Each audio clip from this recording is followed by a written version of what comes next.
The Bioceuticals Integrative Medicine Awards showcase the outstanding talent we have in the Australian complementary medicine profession. Nominations are now open for the 2018 BEMA Awards. For more information and to book your ticket to the gala dinner, visit bioceuticals.com.au/BIMA.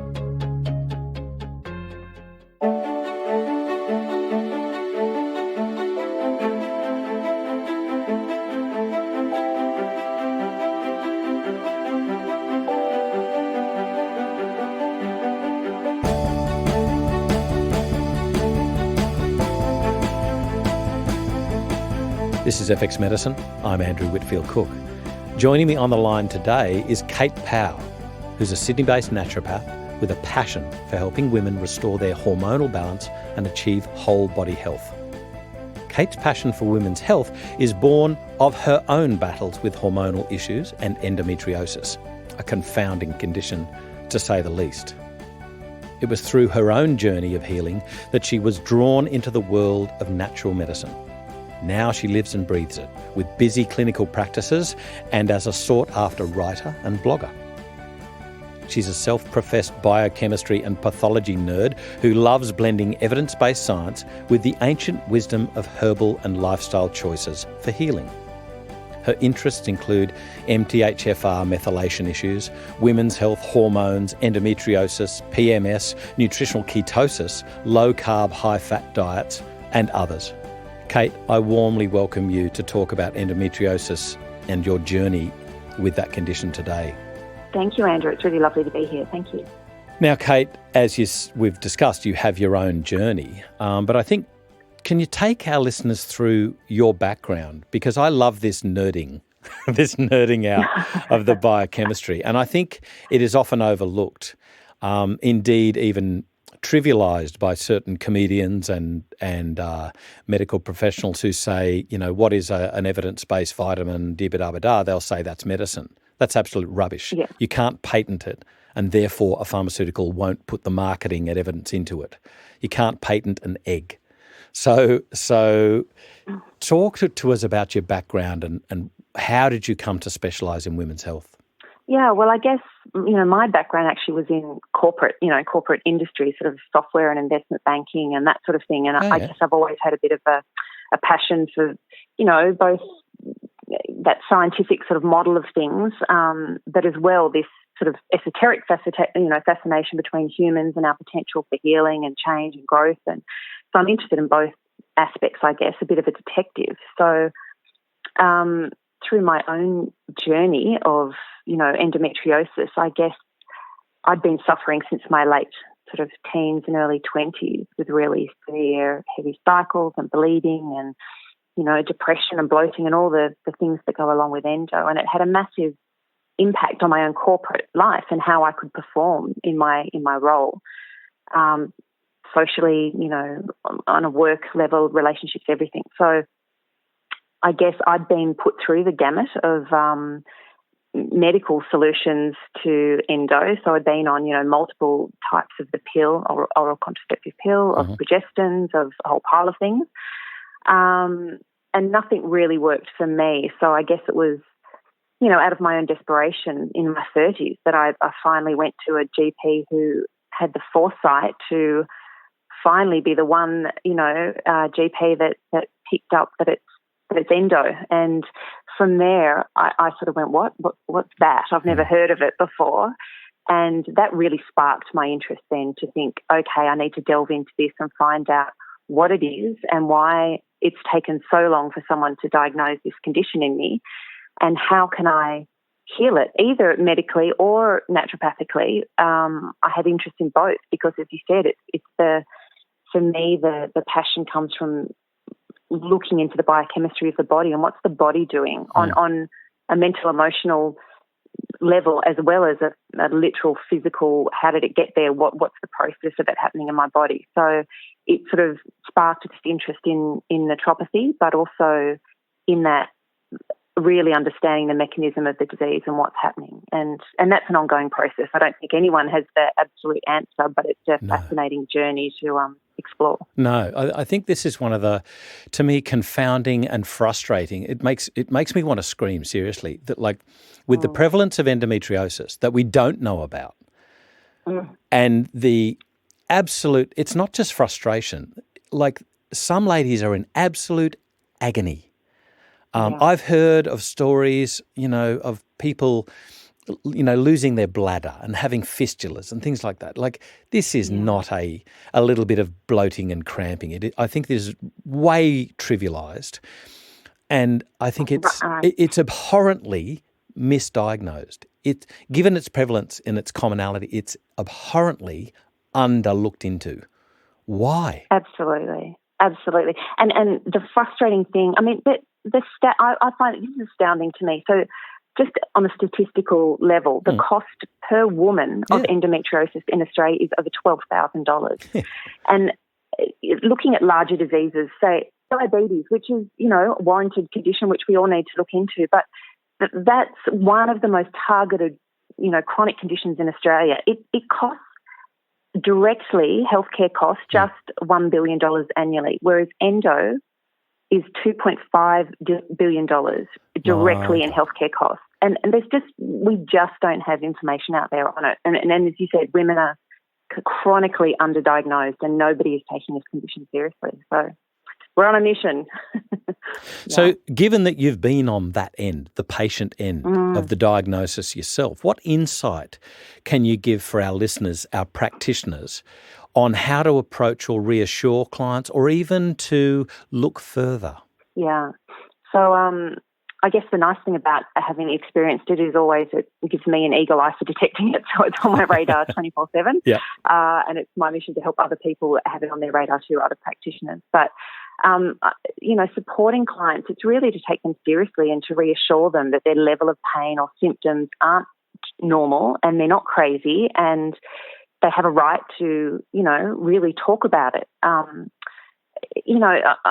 I'm amazed at some of what women are putting up with, and I think I just don't know how you're functioning at that level. But women are quite good at sucking it up and just doing it. So yes. I guess to be a sounding board, and also to encourage them to, some women come to me and say they've been to the GP and it's not endo, and I'm like, okay, so how did you arrive at that? How did you arrive at that conclusion? Astounding the number of women that come and say, I had an ultrasound and it's not there. Yeah. So we'll talk about that, but that's definitely not a diagnostic tool of endo. No. And some women have had endo surgery, have had a laparoscopy, and may have said that it's been, taken care of, but they've had immediate pain afterwards and it's never resolved. And my question is always about how good was the surgeon? Yeah. Did you ask for a second or a third opinion? Or just because you have had endo surgery doesn't mean it's completely resolved. It does depend on the surgeon, the technique they used, whether all of it was removed. Or indeed, what about adhesions and things like that? Absolutely.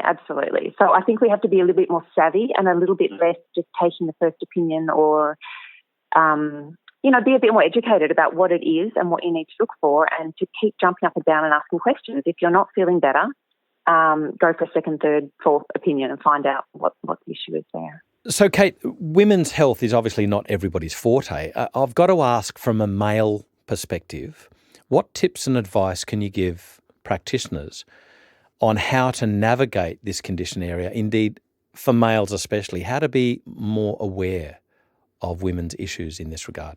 Yeah, I guess the first thing is don't be afraid to ask. It's kind of almost like mental health as well. Some people are a little bit, it's women's issues, we don't want to sort of go there or talk about it. But I think it's really important just to be upfront and honest and really ask and delve into what are they experiencing, what are they going through, like how bad is this for them?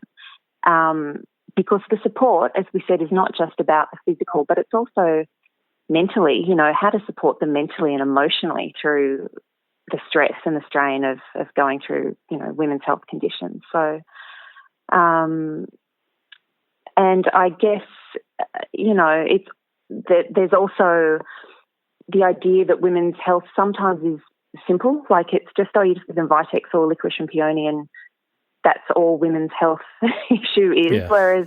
or it's a bit of PMS, and that's kind of, whereas I think if you really niche into that area, there are so many different areas to look at in women's health that have so many different tentacles that you can delve into. So, whether that's infertility and pregnancy, or whether that's in endo and more chronic inflammation diseases, or whether that goes back into gut health and methylation. There's just so many areas to look at. So, I guess it's just asking the right questions and doing the research as well yourself, and getting some good mentorship in there as well. So, attending seminars and finding really good mentors who can help you through that area as well. Okay, so talking about that issue, practitioners, we often get taught by commercial interests.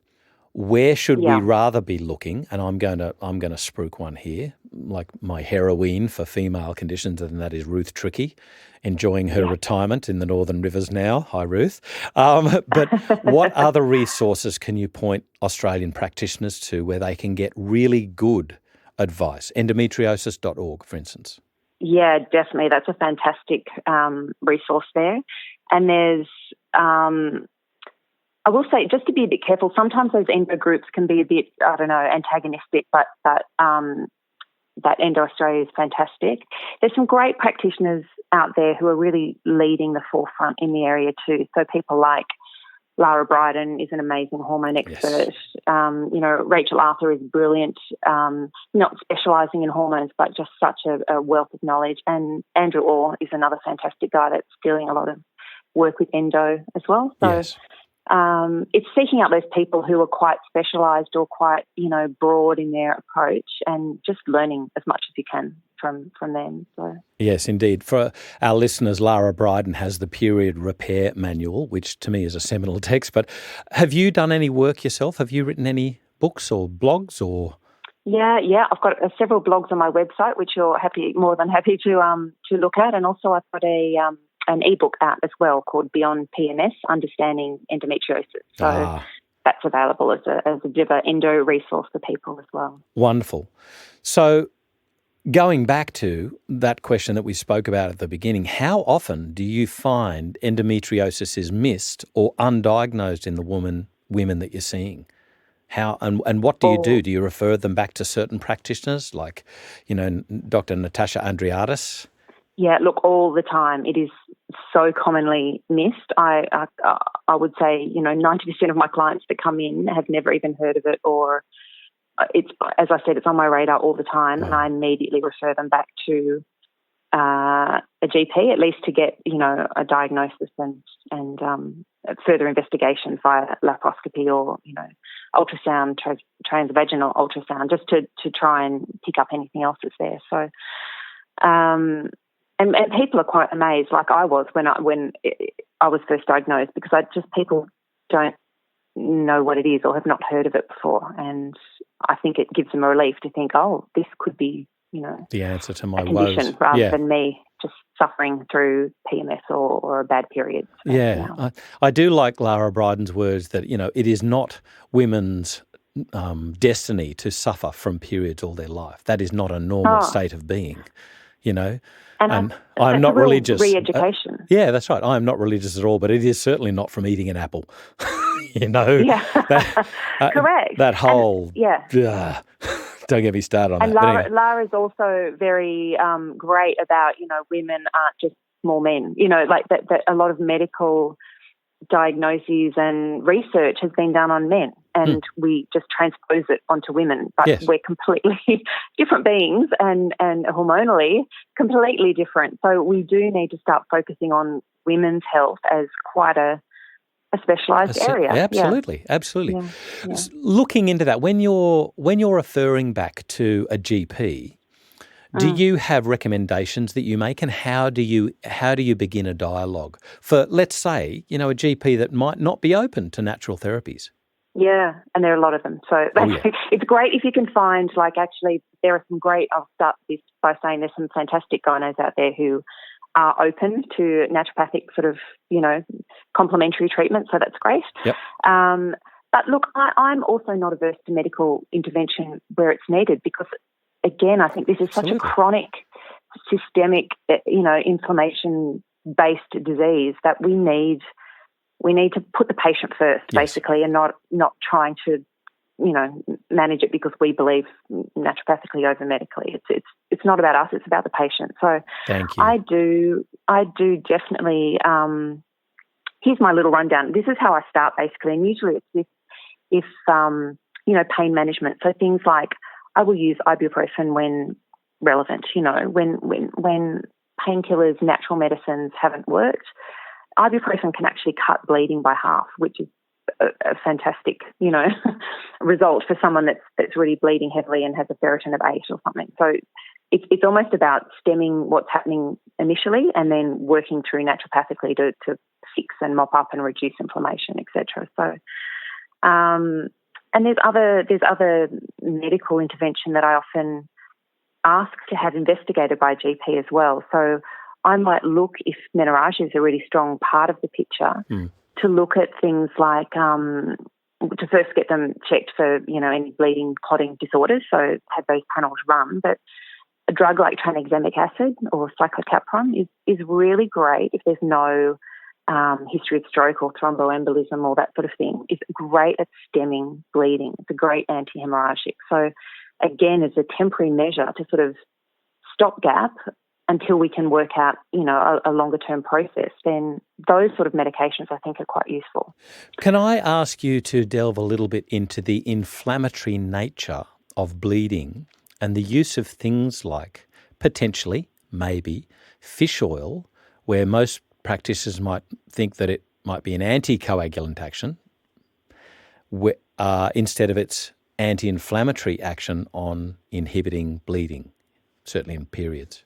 To be honest, I usually use that more via, food and diet. And in fact, I quite like things like evening primrose oil. So for me, that level, even though it's the gamma-linolenic acid, so even though it's omega-6, it works on that really nice prostaglandin reduction. So PG1. Things like, fish oil is fantastic as well, but I tend for pain, I quite like. And EPO has kind of gone off the radar. It was really big in the 80s, and then it just disappeared. And I'm like, it's like so daggy now to think. I think I'm having EPO, and it's hard to find. But I think that, I quite like using EPO as well as an anti-inflammatory agent. EPO is an interesting agent. It was touted for eczema by David Horrobin, but in his obituary, it was noted that he was, quote unquote, perhaps the greatest snake oil salesman of the 20th century. And that was somebody who worked with him. Wow. Because all of the research that he did was from institutions that he had a hand in, and all of the independent research showed a negative effect. But that was with eczema. So there's a few things of note. One, we've moved on from just this. There's an icosanoid pathway, and it all works perfectly in every patient that we see. It's only that we need to give the substrates. Wrong. Let's look about nutrition, about how the enzymes transfer those sort of substrates. So that's the first one. The other one is methylation. But the last thing is that evening primrose for atopic dermatitis might actually work as long as you add simple things like zinc B6 magnesium in with it to help that cascade work. But you're right, it seems to have fallen off the radar as the flavour of the month. However, it has use. Indeed, a colleague of mine uses it well. Right, yeah. And there's a myriad of different, I use quite a lot of other, herbs and other different supplements, especially with endo. So I guess it depends also if you're trying to target what the presentation of the endo is. Not every person presents the same symptoms. So if it's more pain and inflammation, you are going to look more at that the COX and the inflammatory pathway, whereas if it's more, bleeding or infertility or whatever, then there's other things you're going to look at as well on the inflammatory side. So right. So given that the main medical therapy is, the various hormonal preparations and painkillers to manage, what are your thoughts about that? How much further should we be looking? On painkillers or? And OCP, hormonally driven therapies. Yeah, right. And look, again, there's a place for them. but it's not the be-all and end-all. So, I would, things like the OCP, the contraceptive pill, I mean, obviously the idea behind them is trying to stop that hormonal drivers, exactly, to shut down, the hormonal impact on endometrial lesions. So I'm not a great fan of the pill, just purely because of, shutting down natural progesterone and bone density and mood and weight gain and all those sorts of things that go along with it. But sometimes it's a last resort. Sometimes something like a Mirena is a last resort because at least that doesn't shut down, or it shouldn't. It doesn't always happen, but it shouldn't shut down ovulation. It's a localized dose of progestin into the uterine lining, so it's not sort of systemically going throughout your body. But I do find the Mirena, where it can be really good for some women, it can be a complete disaster for other, and it seems to be quite a black and white.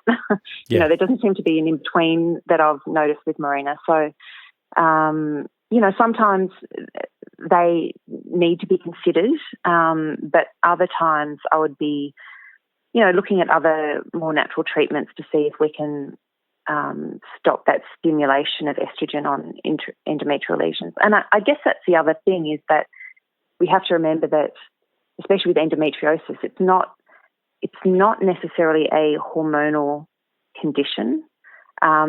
It's stimulated by estrogen, or it's sensitive and responsive to the stimulation of estrogen on the lesions. Yes. But it really is a disease of inflammation. So the treatment has to look at more of the inflammation, and often that gets back to the gut and, those sort of areas as well. So you mentioned progestogen before, and I think this is something that needs to be differentiated against progesterone. Can you take us a little bit through this, and what does it mean? What are the differences? Because even GPs don't get this. They still say that word, I'm giving you progesterone. No, you're not. Correct. Yeah. So they're two very different beasts. So when we're given synthetic hormone, synthetic progesterone in the oral contraceptive pill, or, in a number of other formats, it's a progestin, which is a synthetic hormone. That's right. And it basically does almost the complete opposite of what your natural progesterone does. So what it doesn't do is create the metabolite allopregnenolone. So aloe is a really beautiful GABAergic kind of, it helps with our calm, with sleep, with a whole pile of different things, which is beautiful for our body, and that's what we obviously need. And it's that those natural, I guess, metabolites of progesterone that we're looking for. When we're given synthetic progestins, it can cause a whole pile of problems, most notably bone density and bone loss as well. So they're the sort of things that we want to avoid. Being on the oral contraceptive pill can also increase insulin resistance. There's a whole pile of other things that it can do, which isn't great for anyone with endo or PCOS or anything else. So that's where I was going to go. What about the insulin resistance issues? Yeah, and they're huge. This is the problem, I guess. We're trying to stem this overproduction of hormone on lesions, but it just causes a whole barrage of other issues, and insulin resistance is a really big one, and that's quite common in both. Not in, we think of it as PCOS, we think insulin resistance equals PCOS, but it's actually quite common in endo women as well. So you're sort of putting a stopgap on one areas of the problem, but really creating different problems in other areas, I guess. So, yeah. And do you find vast differences between things like, medroxyprogesterone acetate, MPA, and the depot versions of those, or indeed the coil like Mirena? Do you find vast differences with side effects? Look, well, it's interesting. It definitely comes down to the woman. I think the depot is quite devastating to women. I think it can have massive implications on their hormonal health, their ability to gain their cycle back, skin, hair, acne, the whole thing. It really throws their system out, and for years and years afterwards. Mirena, as I said, it's a bit more hit and miss, but it's because it's localized, I think the effects aren't as devastating. However, the immediate side effects can be quite bleeding, strong. Right. So either women respond or seem to respond really well to it, where the bleeding will be minimized and they'll sail through and they think this is the best thing that's ever happened to me. Yep. Or it can cause quite devastating bleeding, severe pain, and they just, they either get it out within 6 or 8 weeks or they're okay with it. So, yeah. So do you find that there might be, with the Mirena coil, that there might be a period of, do I say the words getting used to it, the body getting used to it, and they can then have a long-term benefit, or does it just not work and you have to get it out? Look, the theory and what the theory behind it is that, yes, it usually women need to leave it in for 6 months to sort of have it settle, Yep. if you like. But, asking a woman to put up with that for 6 months is that's right. Yeah. Pretty ridiculous in my view. So, look, I do sort of suggest if women sort of have had it in for a week and then go, oh, my God, this is devastating, I do tend to say, look, just give it another week or two, just see how you go. But if it's really... it's just, you pretty can tell if it's not going to work, it's not going to work. Right. So, I'd then say, okay, it's not for you, let's get it out and let's look at other options. Yep. So let's say, given that somebody had that treatment and they did want to persevere and see how it goes in, a few weeks, few months, what other treatments do you initiate on the natural side of things that might help the body settle that down? Like, for instance, do you use herbal styptics like good old shepherd's purse or licorice and peony or things like that? Do you look at instituting these, or do you leave well alone? Yeah, absolutely. And again, it's great because endo, as we said, is really about inflammation. So it's not, we don't need to put a lot of hormonally herbal support around it. So once, if you have something like the Mirena in there, then that's okay. We'll leave that to do its job. Yep. But there's a lot we can do around reducing inflammation throughout the body, helping your gut bacteria. Definitely styptics. So styptics, like you mentioned, Capsella and also Panax Noto are great sort of for that. Do you use Cranesbill? I don't. No, I actually haven't used that. No. What are your favourites? What do you tend to get the best results with? Yeah. So look, I have a couple of favourites for different reasons. So any berberine herb is my number one herb for treating endo, because endo is actually linked to the presence of lipopolysaccharides, which are endotoxins in the outer membrane of sort of gram-negative bacteria. So all those Klebsiella and Pseudomonas and H. pylori and E. coli and that sort of thing that we find in, CDSAs often. And it's also linked to inflammatory cytokines like interleukin-6 and TNF-alpha and that sort of thing. So those berberine herbs are really great as they block lipopolysaccharides, and they also, help with the antimicrobial and bacterial side of things, inflammation. They repair intestinal permeability. So if there is any of that autoimmune potential, it's a bit of a diverse topic as to whether endo is autoimmune or not, but if there's any sort of potential with that, then it helps that as well. So those sort of herbs like philodendron's my favourite, but golden seal and barberry and Oregon grape and all those sorts of ones are great gut sort of herbs. Philodendron's really coming into its own, isn't it? Oh, it's good. Really, and it's appearing more. It's fantastic. Yeah. I get really good results using that. So, sorry to interrupt you. Can I ask, do you find using philodendron as opposed to the other high berberine containing herbs, do you find, because its use also includes campo medicine in not directly but indirectly helping to reduce stressful states which induce cortisol upregulation? Yeah, right. So not directly inhibiting cortisol, please, listeners. Yep. But do you find that that's useful in like a two-hit wonder, if you like, addressing the stressful state? Is that where you tend to use it? Yeah. And there are lots of different mechanisms of action, I guess. That's exactly right. So stress is an enormous player in the role of endo, and to modulate your immune system and, like you said, modulate cortisol, not to shut it down or ramp it up. Yeah. That's a really important part of a holistic treatment for people with endo, is to look after their stress state. So absolutely. And, endo does tend to have a bit of a picture around it. It is slightly more, on a mind-body level, it is a bit more sort of for those people that are, perfectionist and type A, and not necessarily type A, but just I think a stress reduction is a really important part of the management of the disease as well. And going on that line, we know from very good research, I just mention this lady's name so often because I adore her work, and that's Professor Felice Jacka. So when you're looking when you're looking at dietary interventions with regards to helping somebody with their endo, do you find that many, indeed most of your patients have an abhorrent Western diet with processed food? Do you have to use major dietary interventional changes, or do you find that they just need tweaks? What do you find the lay of the land is normally?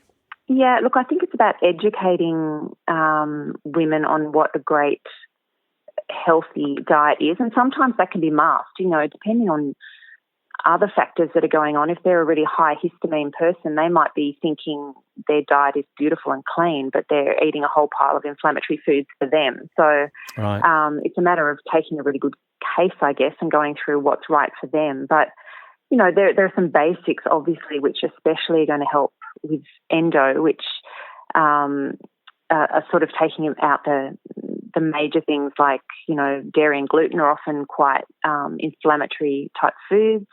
There was an Italian study actually that showed, less red meat, an increase in plant-based food has a significant reduction in endo. So my own personal view on that is still I like to see a little bit of, red meat, but it's grass-fed and organic. Just it has a better omega-6 to omega-3 to omega-6 sort of ratio. Yes. And it's really important for iron, especially if, they're losing so much blood loss, then I like a little bit of that sort of in there. But definitely a heavier focus on plant-based diet, on liver supporting foods, all those beautiful, onion and garlic and artichoke and apple and all that sort of lovely dark bitter leafy greens, that sort of thing. Dandelion can be an amazing liver detoxifier. So it's usually about tweaking, I think. And it's astounding a lot of women are eating quite a great healthy diet. So it's a pile of different things. It's not just one aspect. I guess you've got a certain captive audience because you've got somebody who is visiting a naturopath because they're already on that journey. If they're with the Domino's crowd, or the sort of Pizza Hut pizza crowd, they're really not your targeted audience. Right. Maybe one in a few, but yeah. So can I ask you, when you're talking about the real issues that might happen with at least some portion of ladies with endometriosis with regards to anemia, with flooding and all that sort of thing, granted that it's not necessarily like fibroids, I get that. But how do you stratify or prioritize your treatments? Do you go, lifestyle first, and where do you look at nutritional herbal interventions, and what do you choose first? Yeah, it's a really good question, Andrew, because it's really tricky when you're presented with a myriad of things going wrong for these poor women. You go, where on earth do I start? So for me, it's always trying symptomatic first, just to give them some relief. Yep. So diet, they're obviously educated through, any changes of diet that can help stop that inflammation. So again, often dairy is taken out, those sort of things that can cause inflammation and pain. And then I do look at things like styptics and what can I do to help the pain and bleeding, for example. So just getting back onto, I heard that puckatea is one of my favourites because it contains these amazing alkaloids which are morphine-like, and it's one of the strongest analgesic and anodyne herbs that I use, and I love it. I love it for that aspect. And then looking at things like turmeric is such an easy thing to put in your diet and to take as a supplement, as a high-dose supplement. So I use that kind of, those sort of things. I mean, turmeric actually it has an impact on endo itself, so it reduces endometrial lesions. Yeah. It stops enzyme secretion, which causes rapid growth and tissue growth and cell growth within endolesions. So I think those sort of basic things to put into a diet first. And obviously if there's iron deficiency, anemia and zinc, low zinc, that sort of thing, I'll definitely look at sort of propping up those things first. And then I will send them back to a GP and say, let's get this tested thoroughly. Let's get your full pathology done. Let's really find out what's going on. And it's slowly, and educating them, it's a journey. Like, we can't patch this disease up in 1 or 2 sessions or in a couple of weeks. It is a long-term journey, and it's a matter of working with them to address whatever they're going through at the time. Yeah. I'm so glad you mentioned Pukatea. Thank you, Phil Rasmussen, for bringing this herb to Australia from New Zealand. Brilliant, isn't it? and he's a brilliant man, I got to say. I hope to podcast him soon. He's a pharmacist, he's a herbalist, and he uses the best of both worlds, and he's just got such a... this isn't an admiration. He's got such a cultural link, if you like, to the honourable use of Māori herbs. Brilliant stuff he does. Really brilliant stuff he does. Yeah, great. And it's also a dopaminergic, so it's great. Even, it's antioxidants. Got, I think, even for mental health, just that, I think as an all-round endo, it's perfect. I love it. Brilliant. And so without mentioning brands, because we do choose to remain brandless on FX Medicine, but unless there's specific research alluding to it. But with regards to turmeric or curcumin, do you tend to use the quote-unquote highly bioavailable formulations? Look, it's really interesting. Even talking to some of the, reps out there in different brands, there's a lot of info now to say that it's not necessarily the way it's delivered, even though we know that, using pepper or using, a certain oil-based formulas helps. We'll let the companies argue that one. Exactly, but even within this, they're sort of saying, look, it really is a matter of trying which one works for you. So sometimes it can be the lower dose ones that work better, So I think it really is a matter of finding the right product for you, and whichever way you go, and also just as I said, using it daily, using it in your cooking. Yes, so again, I would use it using fat, using, all those sort of the natural way of getting it into your body. So I think we need to remember as naturopaths, whenever we get these newfangled formulations, that you'll get various commercial interests crying theirs is best, and the next rep comes in saying theirs is best. We have to look further and say, well, where did all of this research start? Where did it come from? Right. It came from a cultural perspective of this. Looking herb. at cultures. That's right. That's right. Yeah.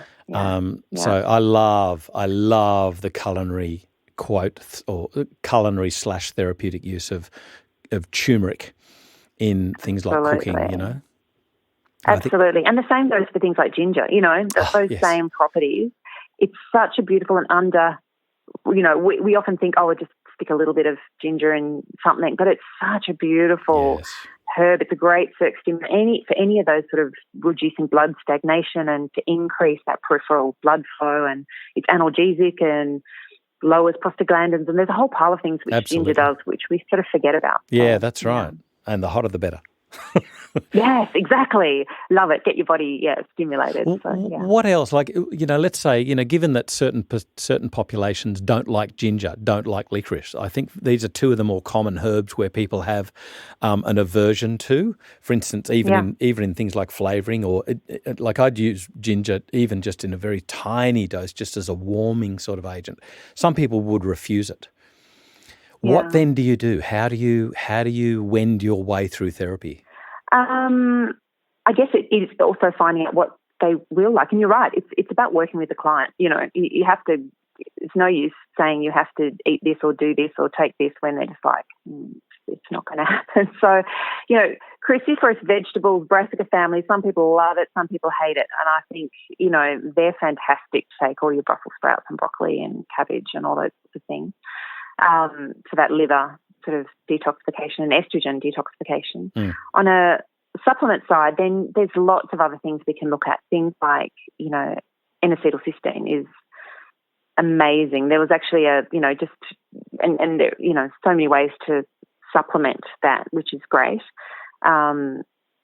There was a cohort study done on ovarian endometriosis that showed over 12 weeks, I think it was 600 milligrams 3 times a day, prevented the growth of cysts and reduced the size of those existing cysts. So that has a marked impact on endo specifically. And it's also fantastic for depression and obviously the liver and detoxification side of things, making glutathione. So NAC is one of my favourite sort of supplements in the treatment of endo. I think it's really useful. And such a lovely aftertaste. There are some better ones out there. You do have to kind of, work oh, your mate, way even with the flavoured ones, I've had to love Really? that beautiful aftertaste. I've gone, there is sulfation happening right there in my mouth. Right there. So just on a wrap-up question, what about things like mind-body medicine, Kate? Yeah, really important. And I think for women especially, we often don't give ourselves permission to go there, to be, to rest, and actually that's across the board. I shouldn't say women especially, but it is something that there's lots we can do. So I think taking that time out for yourself, so really looking into things like meditation or mindfulness or, it sounds a bit trite, but gratitude journaling, all those things really help put us in a state of I'm so being. glad you mentioned that.